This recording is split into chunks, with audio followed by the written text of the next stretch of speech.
alcoholic, and I can't even call it. Every time I drink like an alcoholic, and I can't even call it. Every time I drink like an alcoholic.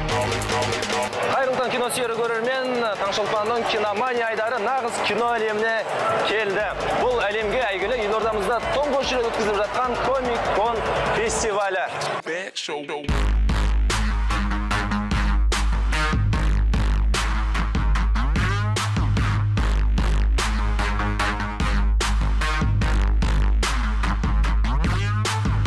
Кино мен комиксі жаны сүйетін көрермен асыға күтетін әлемдік поп мәдениеттің озық үлгісі бол. Елордадағы Конгресс орталықта өткен бұл фестиваль 3 күнге созылды.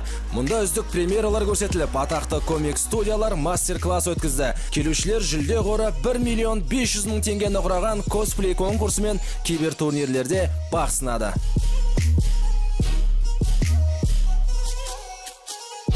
Ал бұл осы фестивальдегі ең негізгі бөлме фильмдерге арналған павильон. Мұнда әлемдік прокатта дүрбелең туғызған ең қымбат фильмдер көрсетіледі. Ал қазір мұнда өзінің ерекше образын жақында ғана фильм қылып түсіріп жарыққа шығарған Нұрлан Батыров өзінің көрермендерімен автограф сессия өткізуде.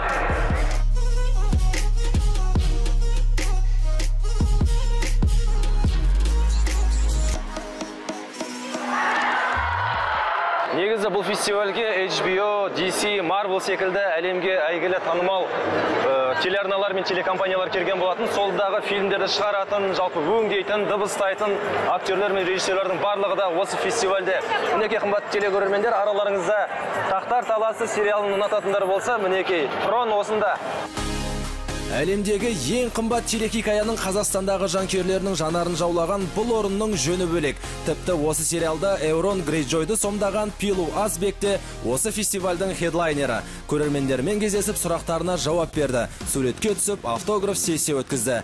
Бір қызығы, кейбір қонақтар Пилу Азбекпен кешкі ас ішу мүмкіндігіне де ие болды. Ол бақытты адамдар 200 000 теңгелік VIP сертификатты сатып алғандар.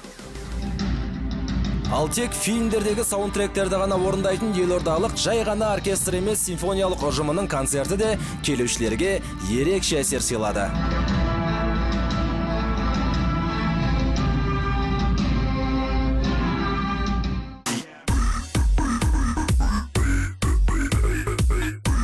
Ал бұл павильонда компьютерлік ойынға құмар жандар жиналған, себебі фестиваль барысында жүлде қоры бірнеше миллион теңгені құрайтын кибер чемпионаттар да ұйымдастырылды.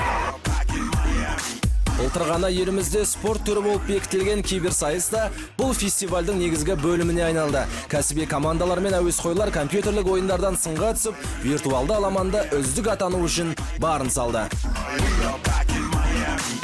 Осылайша Орта Азияда тұңғыш рет ұйымдастырылған Комик-кон гейк шарасы елордалық киномандардың көңілінен шықты.